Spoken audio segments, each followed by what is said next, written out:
Mesdames et messieurs, bonsoir. Voici les titres du journal. Vers la concrétisation du projet de construction de l'aéroport de Glodjibé, les travaux préparatoires ont été lancés ce vendredi 10 mars 2017.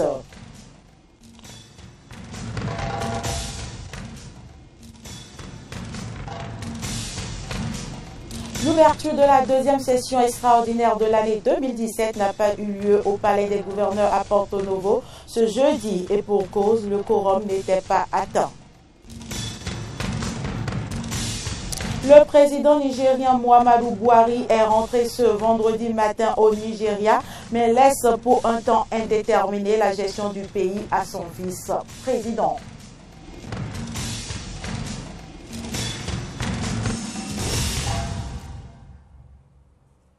Bienvenue à tous et merci de nous préférer pour suivre les informations.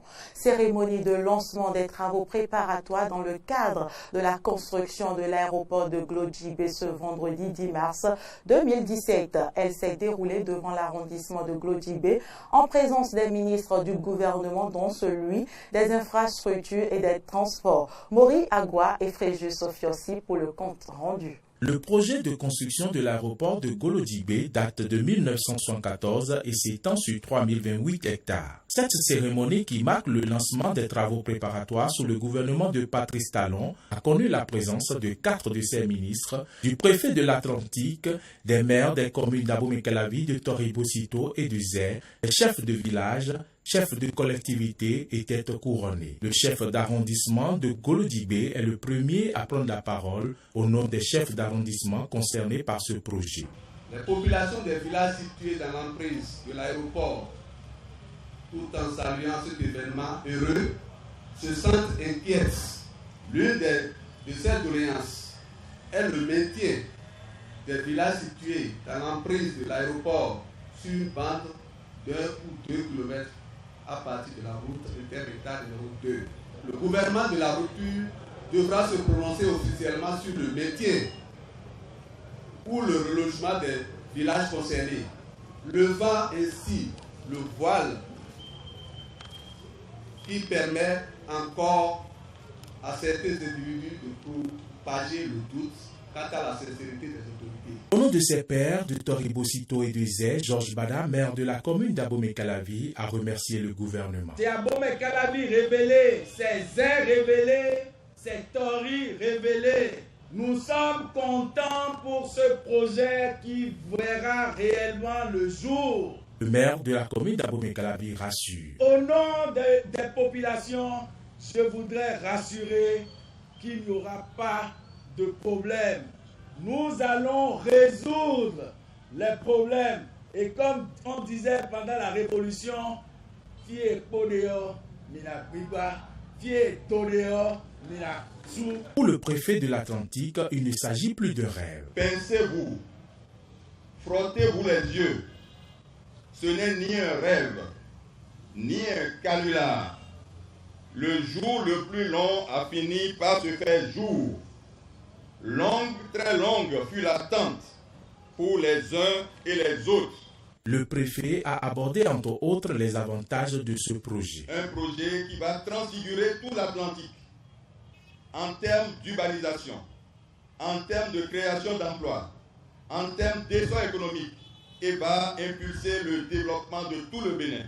En ce qui nous concerne, acteurs territoriaux, nous nous engageons de façon solennelle à fédérer toutes les forces pour l'aboutissement heureux et à temps de ce projet au grand bonheur de tous. C'est enfin au nom du gouvernement que le ministre des Infrastructures et des Transports a prononcé aux populations la phrase qu'elle attendait. Je voudrais, au nom du gouvernement, rassurer tous les propriétaires terriens qu'ils seront dûment dédommagés conformément aux lois de la République. J'exhorte également tous les acteurs concernés à une franche collaboration, le tout dans un climat de paix et de sérénité. Je déclare officiellement lancé les opérations de libération du domaine aéroportuaire de Glodjibé et le processus d'expropriation y associé. À la fin de cette cérémonie, la délégation des officiels a procédé à une visite du site devant abriter l'aéroport de Golo-Dibé. À la suite de ce reportage, écoutons à présent le président de l'association intercommunale des propriétaires terriens, acquéreurs de parcelles dans le domaine de l'aéroport de Golo-Dibé. Il nous parle ici des difficultés liées au relogement des habitants de la localité. Et mes impressions sont très bonnes en ce sens que, vous savez, nous avons tous accueilli ce projet de construction de l'aéroport de Golo-Dibé parce que ça fait une fierté pour le Bénin tout entier, en particulier pour notre localité. Mais vous savez, on ne saurait faire des omelettes sans casser les œufs. Le problème est que, vous savez, les changements les plus souhaités, leur mélancolie, même si vous-même vous décidez de changer de domicile, ouais, c'est à cœur gros qu'on laisse l'ancien domicile, encore que on veut obliger les gens à quitter leur village. Et c'est pourquoi pendant longtemps, on a demandé à ce que l'État recule le projet de 2 km pour pouvoir sauvegarder les villages. Mais aujourd'hui, je peux dire que la nouvelle est tombée de part de l'État. Les ministres qui sont arrivés ont dit non, le processus serait de dégager les 3028 hectares, c'est-à-dire il n'est pas question que le domaine soit habité par des populations. Bon, vous savez, quand l'État prend sa décision finale, nous devons aussi nous organiser. C'était notre plan A, rester dans le domaine. Maintenant que le plan A n'a pas marché, nous passons au plan B. Le plan B, c'est quoi? Alors, l'État veut nous dégager du domaine. Il veut nous amener où? Il veut nous installer où? Alors, pour ne pas perdre notre identité, qui est habitant d'un village, alors nous allons rentrer dans les négociations, dans les commissions, pour essayer de voir avec l'État là où on peut reloger ceux qui seront dégagés de leur village, pour qu'ils ne soient pas dispersés, pour qu'ils ne se retrouvent pas dans un autre village. Est-ce que vous voyez, pour qu'ils puissent garder leur identité dans leur village. Voilà, bon, je dirais en un mot, grande est notre joie, bien que ce soit teinté d'un peu de tristesse, grande est notre joie qu'enfin ce projet puisse démarrer de notre vivant et qu'on puisse voir décoller un jour les avions de ce domaine-là. Merci. Direction Porto Novo, ouverture manquée de la deuxième session extraordinaire de l'année 2017 ce jeudi à l'Assemblée nationale.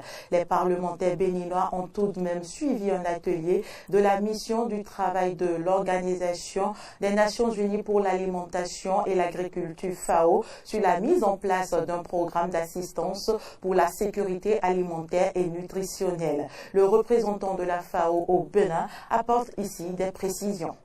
La FAO va mettre en place des mécanismes qui vont leur permettre d'échanger avec d'autres parlements, aussi bien en Afrique que dans le monde, pour pouvoir échanger les bonnes pratiques parlementaires. La FAO va mettre à leur disposition des informations, des statistiques qui permettent de travailler, de légiférer, de faire des réglementations basées sur des chiffres pertinents.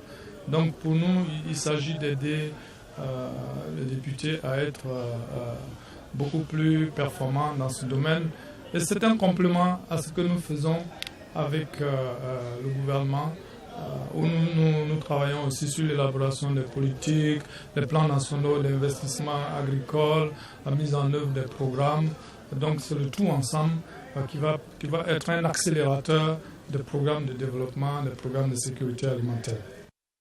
Et nous restons avec les députés qui entendent s'inscrire dans la même dynamique que l'Organisation des Nations Unies pour l'alimentation et l'agriculture pour faire progresser au Bénin l'agenda de la sécurité alimentaire et nutritionnelle des populations ainsi que le développement agricole. Le député Idriss Bako est au micro de Amen Didier Rumpenoudji et de Romaric Devoshi. Et je crois les informations que nous avons eues ont été d'une grande utilité par rapport à la situation de la sécurité alimentaire dans le monde, en Afrique et particulièrement au Bénin.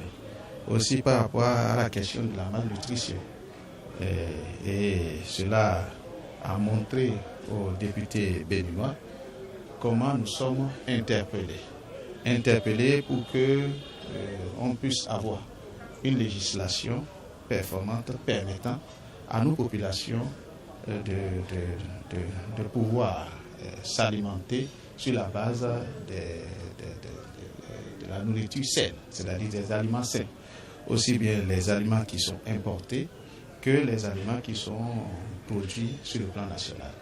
Donc voici pourquoi je crois qu'au niveau de l'Assemblée nationale, nous avons mesuré la portée de la question et déjà au niveau des députés, nous nous organisons déjà pour nous retrouver en réseau et pouvant traiter de la question de la sécurité alimentaire en partenariat avec la FAO. Le maire de la commune d'Abomey-Calavi, Georges Bada, était en tournée ce mercredi 8 mars 2017 dans divers arrondissements de sa commune. Accompagné des membres de son conseil communal, il a inauguré à l'occasion des salles de classe, des hangars de marché et visité des chantiers en cours dans la commune. Reportage Fréjus Serron. La tournée du maire d'Abomey-Calavi, Georges Bada, et son conseil dans la commune a démarré ici, à Ouamesodo. Objectif, assister à la remise de chantier du pont Ouamen-Kokotomen par Jacques Ayadi, directeur général des infrastructures à l'entreprise retenue pour les travaux. Nous sommes venus remettre techniquement le site à l'entreprise Soja Sato, ici représenté, pour lui dire qu'il dispose d'un délai de 3 mois pour nous soumettre le dossier d'exécution du projet. Tout le conseil communal suit et informe au fur et à mesure le peuple que les souffrances de la population ici seront conjuguées aux oubliettes bientôt. La tournée s'est poursuivie par une visite de courtoisie au roi de Huetor et par l'inauguration d'un module de 3 classes à Sakome, à Togba. Nous allons demander respectueusement à monsieur le maire de penser aussi à l'équipement de cette infrastructure. Et nous promettons en faire bon usage. Le fonds FADEC est voté et envoyé depuis 2014. Vous avez débloqué quelques mois depuis votre arrivée à la tête de la commune d'Abomey-Calavi. Et c'est ça, ce joyeux, ce grand bâtiment que vous avez à côté de vous, vous avez de voir. Ce n'est pas ça la seule. Monsieur le maire, fonds FADEC 2015. Vous avez envoyé plus de 20 millions de tabac. Après cette étape, le roi de Huedo a aussi reçu la visite de la délégation communale d'Abomey-Calavi avant que cette dernière n'inaugure 3 hangars de 8 places chacun au marché d'Aïdiedo à Huedo. Vous avez choisi ce jour, 8 mars 2017, où le monde entier célèbre avec solennité la Journée internationale de la femme, pour nous rendre visite et procéder à l'inauguration de notre marché. Nous vous en sommes reconnaissantes car c'est la première dans l'histoire de Huedo. Pour que les activités de nos femmes puissent se développer, puissent croître, que les femmes gagnent d'argent, que beaucoup d'argent soit entre les mains des femmes. Si les femmes ont beaucoup d'argent, je crois que les hommes sont heureux. Si nous voulons que Huedo soit l'arrondissement révélé de la commune d'Abomey-Calavi, qui sera une commune également révélée dans le Bénin, pour que le Bénin soit révélé à son tour, nous devons rester ensemble. Le cap a été ensuite mis sur Révier, avec ici aussi une visite au roi de Révier. La délégation a par ailleurs effectué une descente sur le site d'entreposailles des ordures de Révier et au seul CEG de l'arrondissement avant l'inauguration d'un module de 3 salles de classe au complexe scolaire de Ouamen. Un grand acte dans la vie des élèves de Ouamen qui travailleront désormais dans de bonnes conditions. L'éducation est l'arme la plus puissante pour construire le monde. Les 3 classes auront, dès la fin de ce mois, le mobilier qu'il faut pour que les enfants rentrent dans les salles de classe. La tournée du maire Georges Bada s'est achevée par une escale sur le site de construction du pont de Révier pour encourager les différents acteurs engagés dans les travaux qui, par la voix de Jean Dossoumont, ont promis rendre le pont fin mai.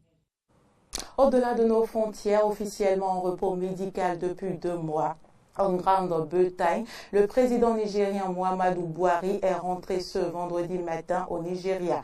Descendu à l'aéroport de Kaduna, il a été accueilli par ses bras droits politiques, dont le vice-président Yemi Osibanjo et son porte-parole Garba Shehu, avant de rejoindre Abuja à bord d'un hélicoptère. Le président Muhammadu Buhari ne pense pas reprendre automatiquement les rênes du pouvoir.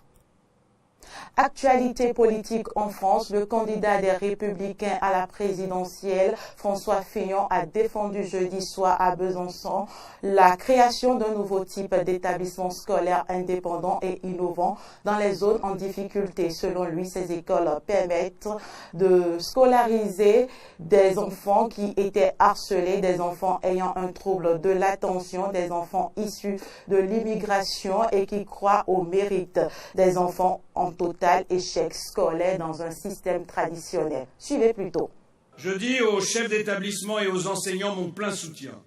Ils sont en première ligne face à l'incivisme et à la brutalité de certains élèves qui se prennent pour des caïds. À l'époque, nous avions, avec mon gouvernement, pris des mesures pour la sécurité des établissements. Mais ce gouvernement a tout balayé d'un revers de la main. Il faudra y revenir. La sécurisation des entrées des lycées, avec des sas d'entrée, la vidéoprotection, la responsabilisation des parents par la suspension des allocations si c'est nécessaire. J'encouragerai la création d'une nouvelle catégorie d'établissements scolaires. Dans les zones de revitalisation rurale, dans les zones urbaines sensibles, l'État soutiendra la création d'établissements publics ou privés indépendants et innovants. J'ai pu faire des erreurs, mais qui n'en a pas fait? Ceux qui n'ont jamais fait d'erreur ne sont pas nécessairement les êtres les plus justes et les plus solides. On ne devient pas président sans avoir été attaqué, injurié, écorché par ses adversaires. De Gaulle, Pompidou, Giscard, Mitterrand, Chirac, Sarkozy, tous furent des cibles, mais je l'ai dit, ce qui ne tue pas rend plus fort.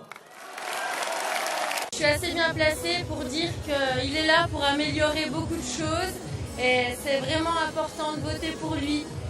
Il est sincère et je crois vraiment en lui et il va changer beaucoup de choses. Pour moi, c'est la situation. Donc à partir de là, ce qui se passe à côté, ça m'est égal parce que je ne sais pas forcément si c'est vrai. Mais après, pour moi, c'est lui pour la France, c'est tout. De son côté, venu sur les terres bordelaises d'Alain Juppé, Emmanuel Macron s'est efforcé ce même jeudi soir de séduire l'électorat juppéiste qu'il espère ravir à un François Fillon affaibli par l'affaire des emplois présumés fictifs. La renonciation définitive d'Alain Juppé a joué un éventuel recours pour la droite a semblé ouvrir un espace au centre dont le candidat d'En Marche espère profiter. Suivez ici sa déclaration lors du meeting. Le maire qui lui a succédé, c'est évidemment Alain Juppé.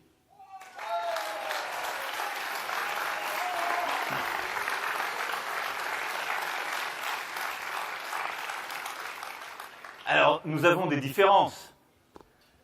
Il m'a parfois fait des reproches. Il est allé jusqu'à me reprocher mon âge. Bon. Je pense que, d'abord, ça n'est pas une maladie incurable. Ensuite, il y a des moments dans la vie d'un pays où ça peut même être un atout. Et pour ma part, je n'en ai jamais fait un étendard. Au-delà de ce petit coup de griffe qui importe peu face à la lourdeur d'autres coups portés, je voulais ici saluer celui qui est un grand responsable politique français, qui est aujourd'hui un maire respecté et qui a transformé très profondément sa ville. Je voulais ici, sans plus en rajouter, mais dire mon estime pour, au-delà du travail qui est le sien aujourd'hui, la décision qui a été la sienne et surtout les termes de celle-ci. Lorsqu'on a sa carrière, qu'on a eu son engagement, reconnaître le besoin qu'a aujourd'hui notre pays, à la fois de renouvellement et en même temps d'extrême probité. Ça n'était pas facile et il l'a fait. Il y a très peu de gens qui sont capables de faire ça. Ne pensez pas non plus que le triste candidat de la droite qui marie aujourd'hui les réactionnaires et les opportunistes puisse construire quoi que ce soit. Les 15 derniers jours ont suffi à vous montrer une chose. Ils ne partagent plus les mêmes valeurs. Ils n'ont plus de mêmes projets. Le moindre coup de vent fait filer tout le monde. Ils reviennent. Dès après, quand l'intérêt est là et chante ses promesses. Mais ils ne construiront rien. Parce que les coups de vent, nous en aurons dans les 5 années à venir. Il faudra savoir résister. Et vous avez déjà la liste de toutes celles et ceux qui s'égaieront. Fin du suspense en Corée du Sud. Après des mois de turbulences politiques, la plus haute instance judiciaire de la Corée du Sud a entériné vendredi la destitution de la présidente Park Geun-hye, poussée vers la sortie par un gigantesque scandale de corruption. À l'unanimité de 8 juges, la décision est définitive et immédiate. Aristide Sethi pour plus de précisions. C'est une décision historique. Park Geun-hye devient la première présidente de l'histoire de la démocratie sud-coréenne destituée. Les 8 juges constitutionnels de la Corée du Sud ont décidé à l'unanimité qu'elle avait violé la loi et la Constitution en laissant sa confidente Choi Soon-sil s'immiscer dans les affaires d'État. On lui reproche également d'être impliqué dans un vaste scandale de corruption. D'après la décision unanime des juges de la Cour, nous annonçons le verdict. Nous congédions l'accusée, la présidente Park Geun-hye. Park Geun-hye a trahi la confiance du peuple, ont conclu les juges, dont la décision intervient 3 mois après que l'Assemblée nationale l'a destituée. La dirigeante destituée doit quitter le palais présidentiel, la Maison Bleue, et perd tous ses pouvoirs. Concernant le désastre du ferry de Séoul, même si l'accusée n'a pas enfreint la responsabilité de protéger les droits à la vie, elle a enfreint la législation des représentants du gouvernement et la Constitution sur l'exercice loyal de ses fonctions. Les juges Kim Min-so et Lee Jin-sung ont ajouté que c'est une raison insuffisante pour la destituer. Le centre de Séoul, capitale de la Corée du Sud, est presque en état de siège, avec des cars de la police stationnés sur des centaines de mètres. Pare-choc contre pare-choc pour séparer les partisans de la présidente destituée en colère de ses opposants. De plus, le procès de destitution n'est pas une question d'idéologie entre conservateurs et progressistes, mais il s'agit de protéger la loi constitutionnelle. Le juge Han Chun-ho a décidé que la décision de destitution doit être faite pour nettoyer les mauvaises habitudes politiques. De leur côté, les opposants à la présidente font la fête. La destitution de la présidente aujourd'hui va vraiment entrer dans l'histoire. Je suis très émue et je suis très contente. La présidente déchue a perdu son immunité présidentielle et elle va devoir répondre aux questions des juges sur les allégations de corruption de la part des grandes entreprises.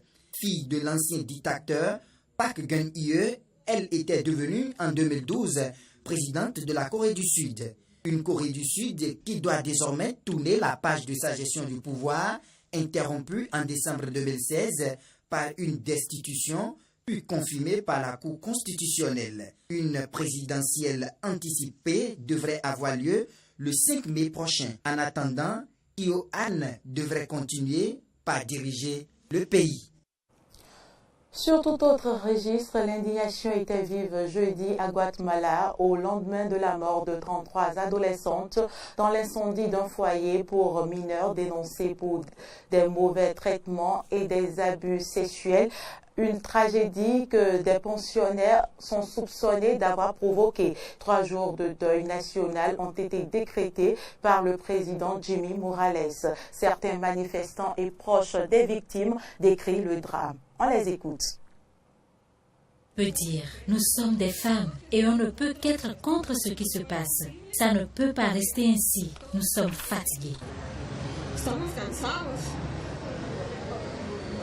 Nous n'avons pas le même sang, ce ne sont pas mes vraies filles, mais ce sont des enfants du Guatemala et nous sommes tous guatémalèques et ce sont nos filles qui sont là. Nous devons les défendre, les appuyer, les aider. Toute la population devrait se lever et protester devant la résidence du président, le palais présidentiel, devant le Congrès et les organes judiciaires.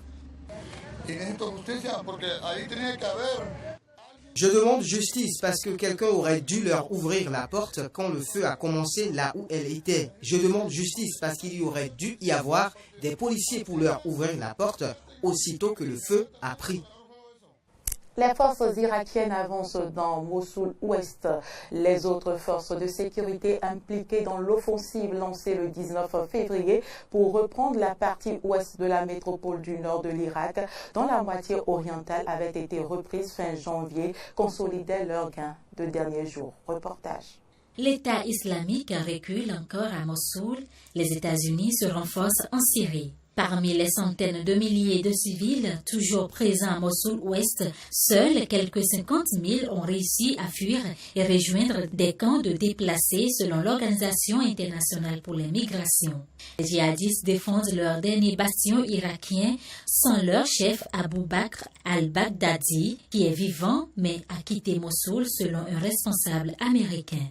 Washington prévoit en effet d'ajouter 400 soldats américains aux 500 déjà présents dans le nord de la Syrie, où ils appuient notamment l'offensive qu'une alliance de combattants kurdes et arabes mène contre Raqqa, le fief syrien de l'État islamique.